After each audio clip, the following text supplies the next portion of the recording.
If you see a cuneiform tablet for the first time, you're not likely to identify it as writing. A tablet buried since 2000 BCE finally spoke in 2025, and the words shook the academic world. The AI read it in seconds, something that would have taken scholars months. Inside was a council meeting of the gods, but not the one we expected. They've been translated, and they tell exciting stories about how gods intermingled with human beings and actually... The text describes altering human flesh, removing knowledge, and weakening our voices. No other Sumerian myth talks about reworking people this way. Some call it poetry. Others see something darker. Either way, this single tablet just rewrote what we thought ancient people believed about human origins. In the middle of the 19th century, when Europe was still arguing about the age of the world, a British adventurer named Austen Henry Layard was digging in the ruins of Nineveh in what is now Iraq. In 1849, he began to clear a palace mound and walked straight into a buried library that no one had seen for more than 2,000 years. Later, scholars would call it the Royal Library of Ashurbanipal. Inside were tens of thousands of clay tablets, stacked and scattered, in what had once been the archive of a 7th century BCE Assyrian king. Layard and his colleague Hormuzd-Rassam kept digging, and by the time they were done, they had unearthed more than 30,000 cuneiform tablets from the ruins of Nineveh and packed crates full of them for shipment to the British Museum. At first, many people thought these were simply Assyrian state records, tax lists, and royal letters. Then scholars began to realize something deeper. Within those tablets were copies of far older Sumerian and Babylonian literature, preserved and recopied across centuries. In 1872, a young museum curator named George Smith was sorting fragments when he pieced together one small tablet that changed everything. The text described a great flood, a boat, and a group of survivors who rode out the waters. It was clearly part of the Epic of Gilgamesh. It also clearly echoed the biblical flood story that Victorians had grown up with. For many in London, the idea that an older Mesopotamian text contained a version of what they thought was a uniquely biblical story felt like a shock to the system. It says that the boat which you are to make, etsirti kipati, that you draw with the design of a circle. Newspapers reported that Smith had found a flood narrative that predated the Bible, and it seemed to tear up the neat timelines people had trusted. If a story this sacred had roots in Sumer and Akkad, what else might be hiding in those clay tablets? From that point, the scramble began. French teams were digging at Tello, the site of ancient Girsu. Others worked at Khorsabad. American archaeologists went to Nippur, Germans to Uruk. Everywhere, spades went into Mesopotamian soil. They brought up more tablets. Clay had one powerful advantage. Papyrus and parchment rot and burn, but clay survives. In fact, the fires that destroyed ancient cities often baked the tablets harder, turning royal archives into accidental time capsules. Historians like to point out the irony that destructive fires preserved some of the greatest libraries of ancient Mesopotamia because their books were made of mud. Wooden shelves, baskets, and jars decayed, but the tablets they held stayed in place. Temples and palaces had kept whole archives in jars, baskets, or wooden boxes. And when buildings collapsed or were cleared, thousands of inscribed tablets ended up tossed into debris layers, waiting centuries to be found. Once scholars learned to read the earliest Sumerian tablets, they discovered that the first texts were not great epics at all. The oldest pieces, around 3000 BCE, were simple administrative records. Temple officials were tracking offerings and rations, grain deliveries, livestock numbers, and beer allocations. A growing economy could no longer depend on memory alone, so people began to press pictographs into clay. One tablet shows a sign for eating, a small bowl tipped toward a human head, next to counts of food. Over time, these pictures became more abstract and more flexible. The script evolved until it could capture full spoken language, not only numbers. When that happened, Sumerian scribes started to write down myths, prayers, hymns, and laws. By around 2500 to 2000 BCE, we start seeing literary tablets that tell stories and praise the gods. There are pieces like the Fable of the Fox, the Hymn to Inanna, the Kesh Temple Hymn, and early portions of Gilgamesh. Many of these came from sites such as Nippur, a holy city devoted to Enlil, and from Ur. In the 20th century, a great Sumerologist named Samuel Noah Kramer sat surrounded by these fragments at the University of Pennsylvania and spent years trying to match and join broken pieces from Nippur. In 1956, he published a list he called 39 Firsts in Recorded History, all based on Sumerian sources. It included the first schools, the first legal codes, and many other innovations.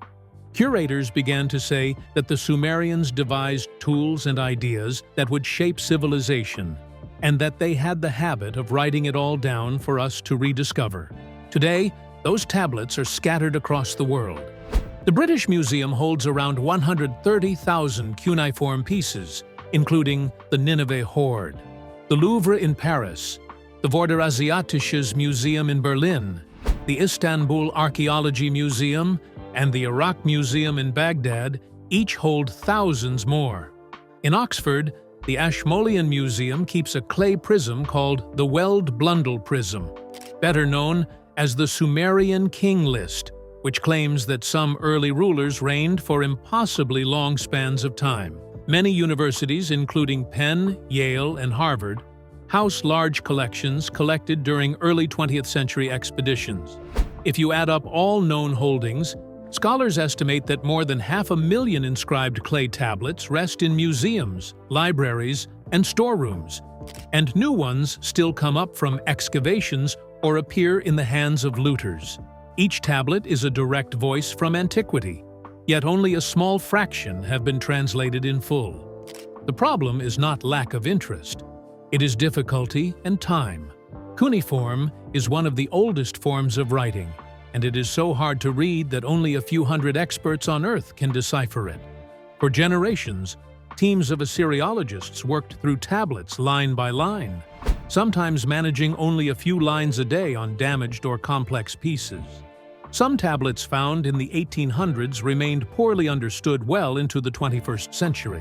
One tablet from Nippur, excavated in 1896 and catalogued as Ni 12501, sat for more than a century before anyone truly unlocked its contents.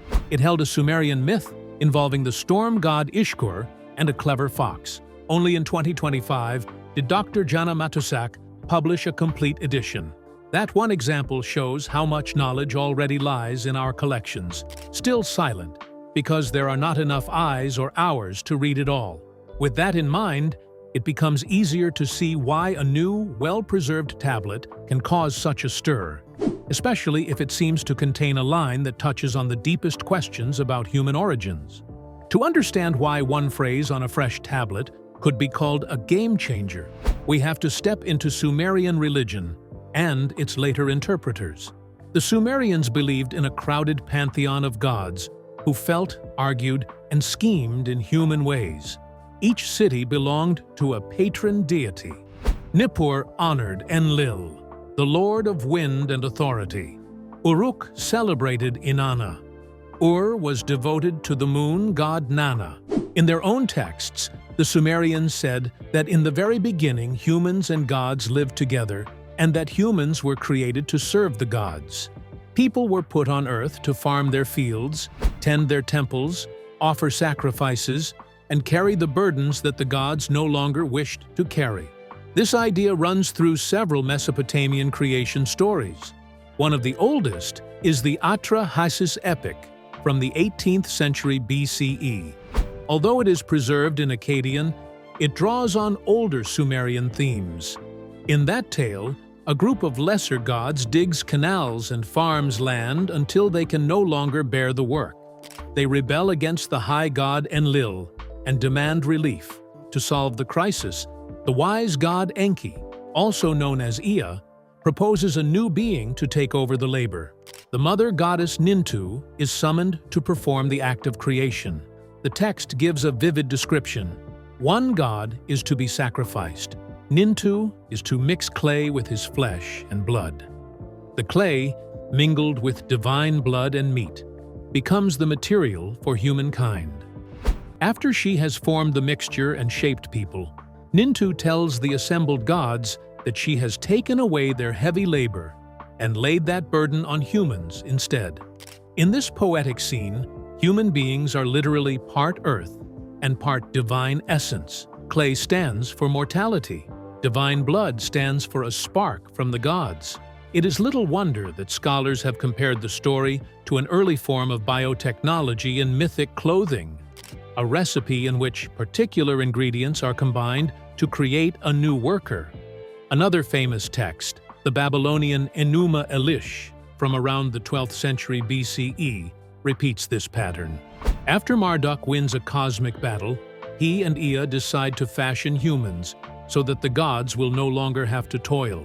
They execute the rebel leader Kingu and mix his blood with clay, then form humankind and impose the gods' work upon them. In both stories, humans exist because the gods needed a workforce. The Anunnaki, a term for the great gods, the offspring of the sky god Anu, appear as the high council that decides these matters. In the original context, they are not a separate species or star race. They are the senior gods who meet, judge, and decree fates.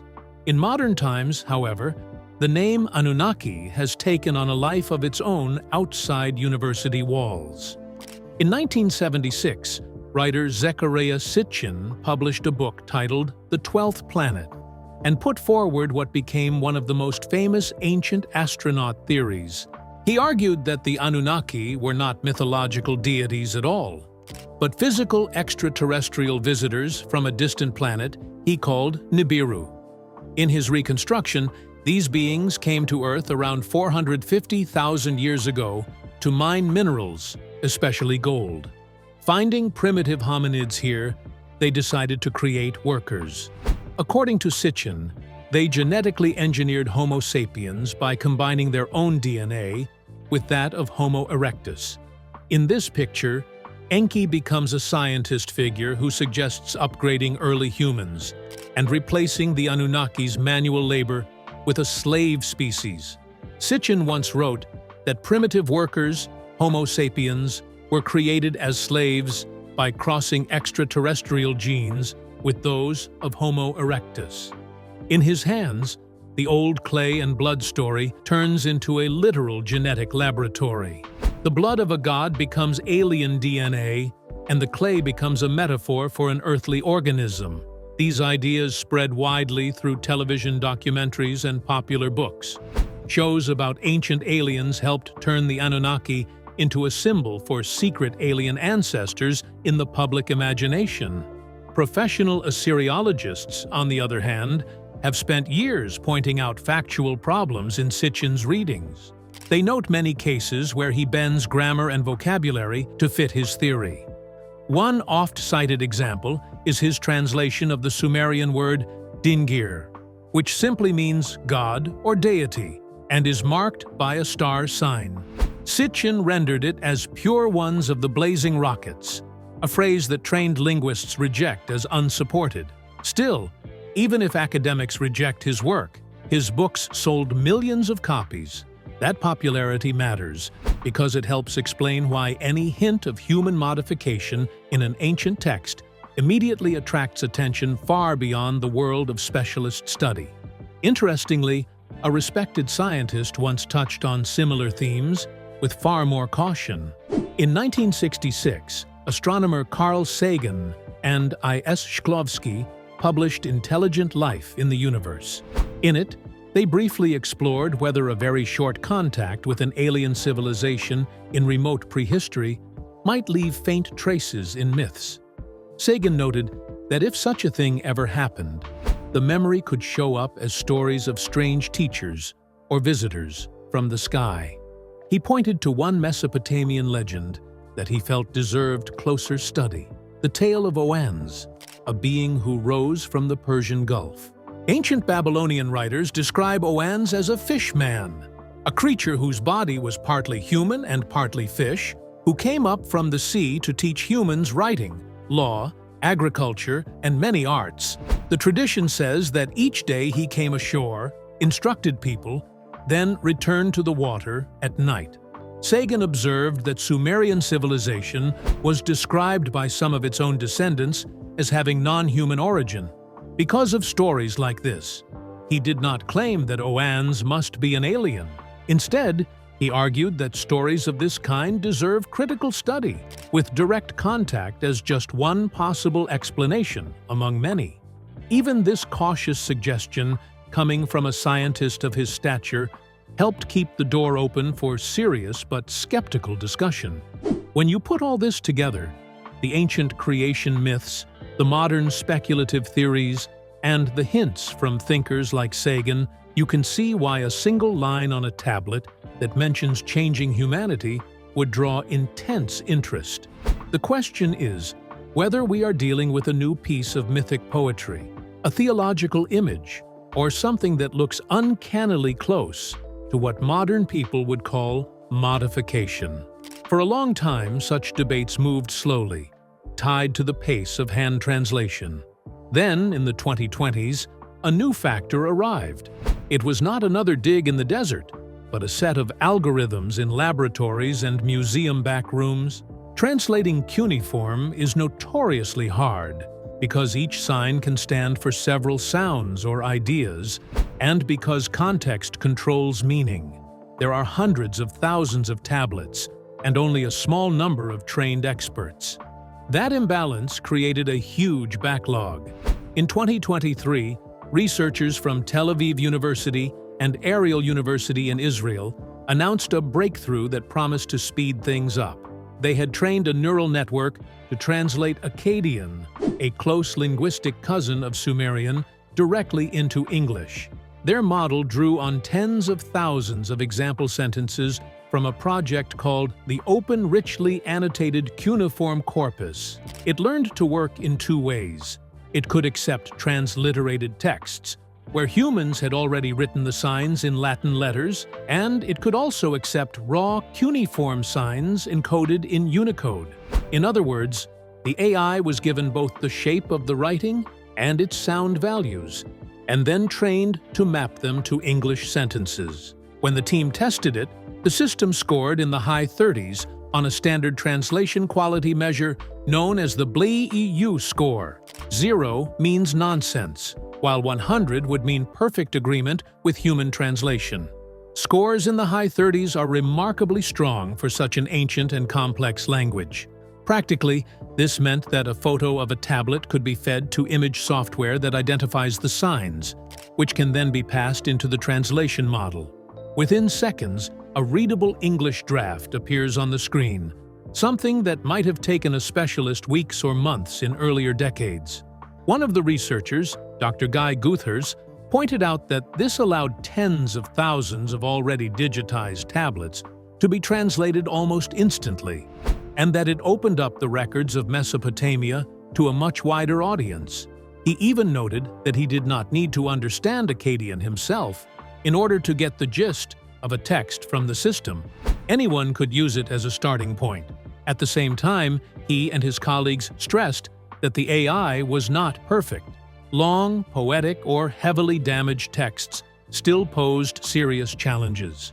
The model sometimes filled gaps with invented phrases or stumbled over metaphors and wordplay. The team imagined a future in which the AI would always show users the sources behind its suggestions and would work as an assistant, offering a first pass before humans refine the result. In parallel, German researchers at Martin Luther University Halle-Wittenberg and other institutions were training computer vision systems on high-resolution three-dimensional scans of tablets. They wanted to help scholars read worn or broken signs that are hard to see even under good light. By feeding the AI detailed depth maps of almost 2,000 tablets, they taught it to recognize distinctive wedge shapes, even when edges were chipped or surfaces eroded. Neural networks with names like RepPoints and PointNet learned to spot the angle and depth of the stylus impressions. This made it possible to digitally reconstruct faint writing and even to suggest joins between broken fragments by matching the style of different scribes. Taken together, these tools began to change both reading and translation. The stage was set for them to be used on new, important finds. In the autumn of 2024, during an excavation season in southern Iraq, not far from the ancient city of Adab, that chance arrived. A joint team from the Iraqi State Board of Antiquities and a group of international universities had been working at a mound locals call Tulul al-Kandak. Beneath later Babylonian layers, they reached an older level from the early Bronze Age. In a collapsed mud brick room, which may once have been a small temple archive, they uncovered several clay tablets. Most were broken or worn down, but one large tablet lay buried under debris, almost untouched. It was about the size of a modern hardcover book, roughly 8 by 5 inches, and it carried dense cuneiform writing on both sides. Field Director Dr. Muna Al-Khaldi remembers that everyone gasped when the dirt brushed away and they saw how clear the signs were. The wedges looked crisp and sharp, as if fire had hardened the clay only yesterday, rather than 4,000 years ago.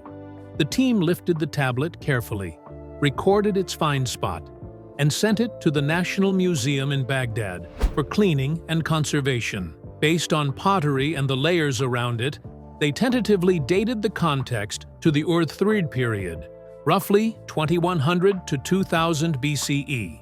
As always in Mesopotamian scribal culture, there is the possibility that the story itself is older than the copy. Scribes often recopied beloved texts. Even so, the physical tablet belonged to that narrow time window. Several things made this piece stand out at once. The preservation was extraordinary. Instead of scattered chips like those Dr. Matusak had wrestled with, this tablet was almost whole, with only small nicks on the edges. That meant the text ran almost uninterrupted. Then there was the content. The opening lines, once they were deciphered, invoked several gods in a formal way, the kind of opening that usually signals myth or hymn, not a legal contract or a letter.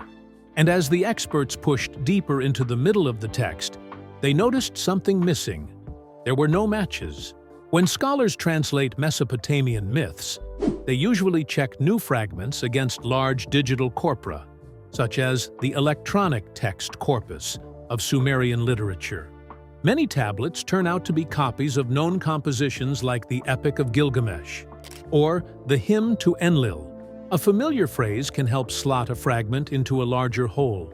This time, the central section of the tablet did not match anything in the databases or in printed editions.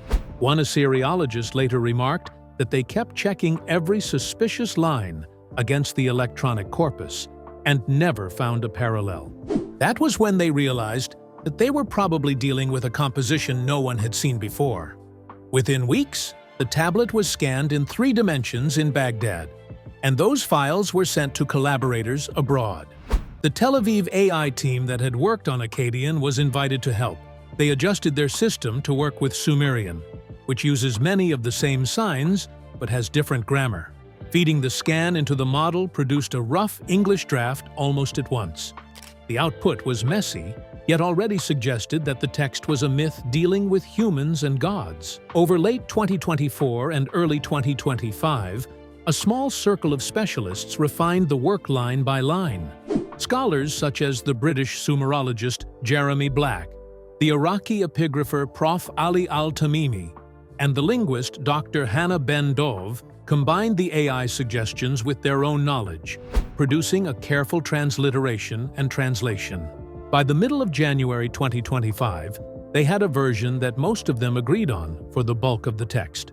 The story they uncovered appears to be a creation myth fragment, but with a twist. It does not describe the first making of humans. Instead, it opens with human beings already alive and serving the gods.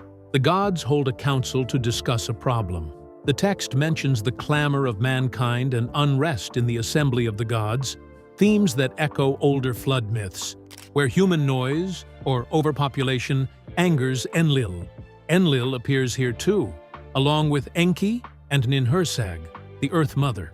At first it looks like another variation on a familiar story. Gods are displeased, humans are noisy, something must be done. Then the narrative turns in a new direction. Instead of sending a flood or a plague, Enki speaks up with a proposal that no one has seen before in Sumerian literature. In the translation released by the team, his line reads, "Let us change the flesh of man and make him anew." The key Sumerian sequence, written out in scholarly form, is given as Lu Ushi Imtishu Inna Absigga. The first part refers to the flesh or body of man. The verb at the end, built around the root sig, carries the idea of changing, altering, or transforming. The grammar uses a cohortative form, a way of saying, "Let us do this." Put simply, Enki is suggesting that the design of humankind should be altered. The lines that follow explain why.